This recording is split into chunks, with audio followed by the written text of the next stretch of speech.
everybody, David here. This video is sponsored by Husky. Husky creates tools that are innovative, rugged, and dependably straightforward. And one of the reasons why I'm working with Husky is that they create tools that are affordable and they are tools that last. And they are also giving away this brand new Jeep, which I actually reviewed. So if you haven't seen that video, make sure to go check it out. I'll put the QR code right here for your chance to win a brand new Jeep. And once again, huge thanks to Husky for sponsoring today's video.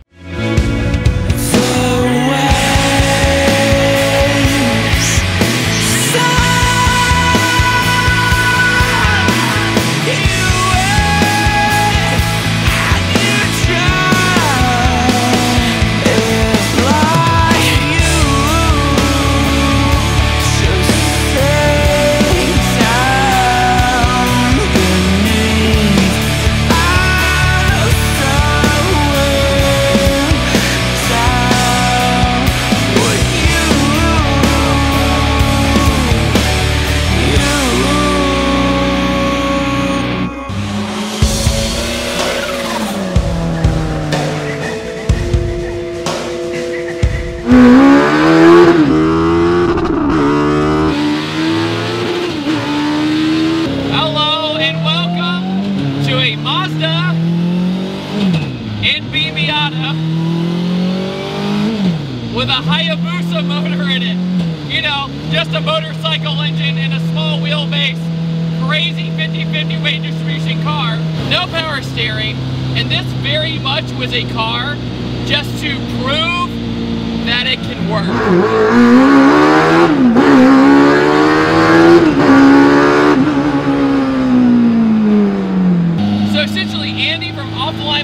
Who's an incredible fabricator, took his Miata and said, I want a little bit more horsepower.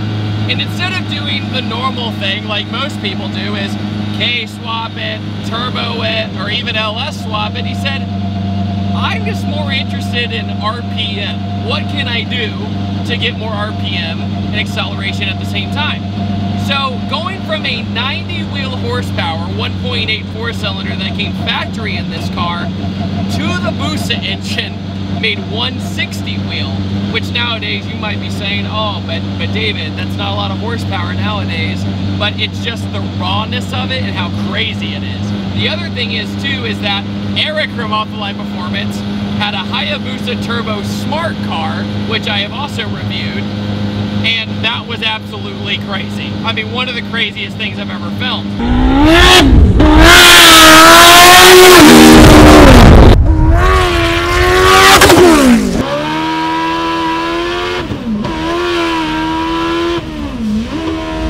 So being a little bit inspired by that, being curious and saying, I wonder if this is going to work. The interior is all pretty much the same.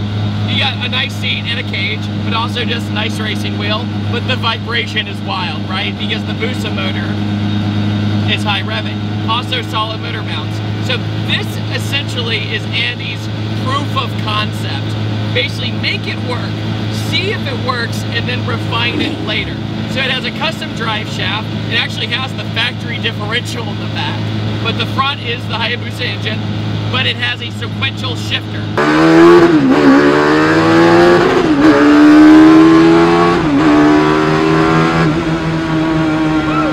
The sequential shifter and everything's custom, and Andy did all of this himself, right?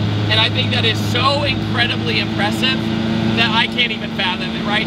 Fabricators who are talented, they are beyond me. Right? They do things that are so difficult to average people, they just go, no, I'll figure it out. But look, I even got my radio. I got my radio and everything else. You're not going to be able to hear it. There's no AC, but oh well. The seating position feels good, and the weight distribution right off the rip does not feel all too weird.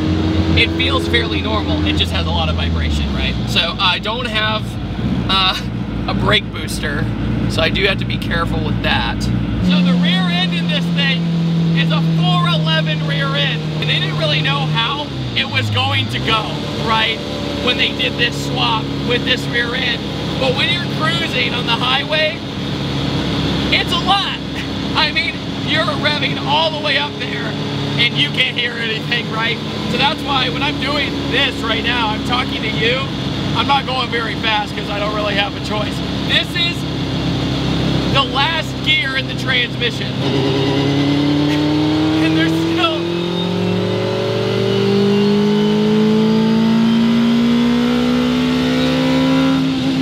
The one thing too you have to be very mindful of is the engagement of the clutch. You only have a small window of time. Just through the way everything works, if you clutch in and hold the clutch in, it doesn't go into gear. You basically have to hit the clutch, go into gear.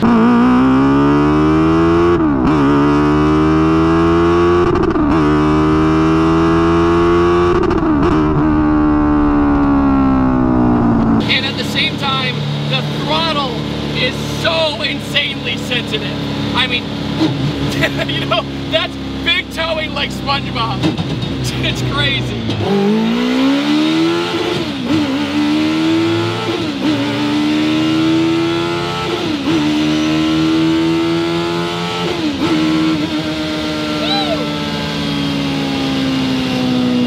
Yeah, buddy. Dude. I feel like I should be doing this, not this. Under acceleration, I think what's really great is you hear 11,000 RPM. You have to remember, my first Busa swap was turbo that I drove, right? So it is mental. This is much more manageable and just kind of cool, right? You get the sensation of a high revving engine, even higher than like a K-Series Honda, but you just let it go and you enjoy the ride. No power steering, but that's okay.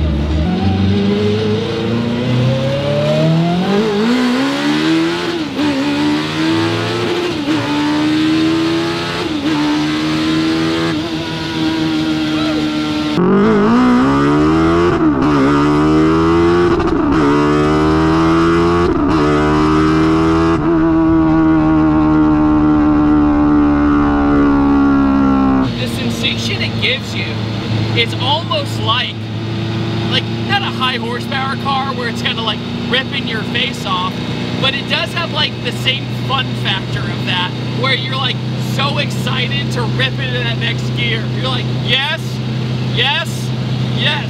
Every time I think I'm out of gears, I got another one. That's the other thing too, is with this short ratio, does it suck on the highway? It sure does.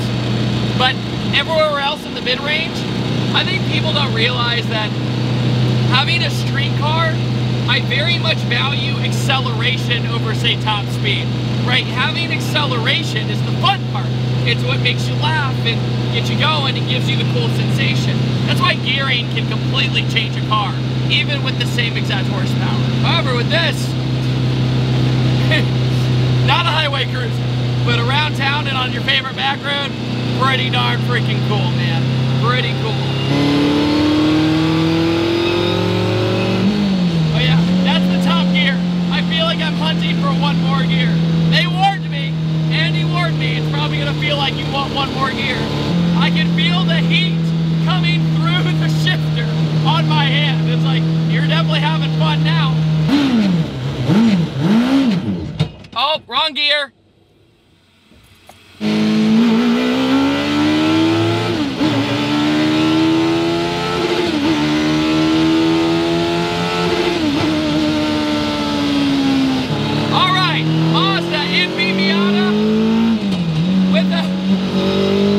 Suzuki Hayabusa engine in it.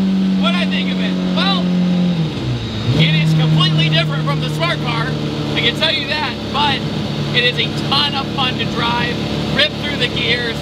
It's more of that fun factor than that fear factor.